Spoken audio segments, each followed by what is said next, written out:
Hi friends, வாங்க இட்லி தோசைக்கு ஏற்ற மாதிரி சின்ன வெங்காயம் புளி சட்னி எப்படி அரைக்கலான்றதை பார்க்கலாம். அதுக்கு நான் 100 கிராம் சின்ன வெங்காயம் எடுத்து தோல் உரித்து வச்சுருக்கேன். 2 காஷ்மீர் மிளகாய், 3 காஞ்ச மிளகாய் எடுத்து வச்சுக்கிறேன். காஷ்மீர் மிளகாய் வந்து கலருக்கு தான் போகிறது, இது காரம் கிடையாது. இது இல்லைன்னா நீங்கள் காஞ்ச மிளகாவே சேர்த்துக்கோங்க. சின்னதாக கொஞ்சோண்டு நெல்லிக்காய் சைஸில் புளி எடுத்து வச்சுருக்கேன். பூண்டு கொஞ்சம் எடுத்து வச்சுருக்கேன். கருவேப்பிலை, கொத்தமல்லி. இப்போ வாங்க வதக்கிக்கலாம்.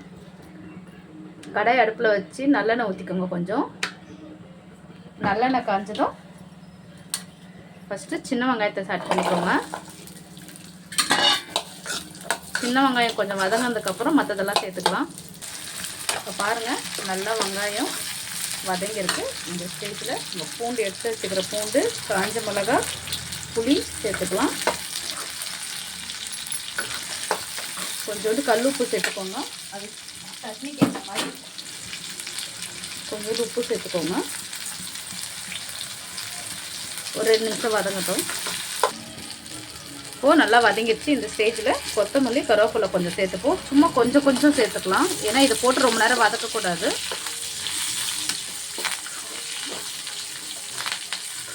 அவ்வளோதாங்க, கொத்தமல்லி நிறமே மாறல பாருங்கள். அவ்வளோதான். இதை ஆஃப் பண்ணிவிட்டு ஆற வச்சு அரைச்சி கொண்டு வந்துடுவோம். இப்போ பாருங்கள், மிக்சியில் போய் அரைச்சிட்டு வந்தாச்சு. நீங்கள் அம்மி இருந்தால் கூட அம்மியில் அரைச்சிக்கலாம். மிக்சியோட அம்மியில் அரைச்சா இன்னும் டேஸ்ட் அதிகமாக இருக்கும். இதுக்கு தாளிப்பு கொடுத்துக்கலாம். கொஞ்சம் எண்ணெய் ஊற்றி கடுகு, உளுந்து, கொஞ்சோண்டு ஒரு சிட்டிக்கு பெருங்காயத்தூள் போட்டுக்கிட்டு கொஞ்சோண்டு கருவேப்பிலை போட்டு எடுத்து கொட்டிக்கலாம்.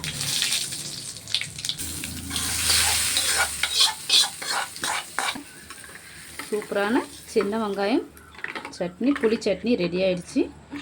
இது சூடாக இட்லி, தோசை எல்லாத்துக்குமே சூப்பரான காம்பினேஷன். நீங்களும் செஞ்சு பார்த்துட்டு எப்படி இருக்குன்ட்டு கமெண்ட் செக்ஷனில் கமெண்ட் பண்ணுங்கள். Bye friends.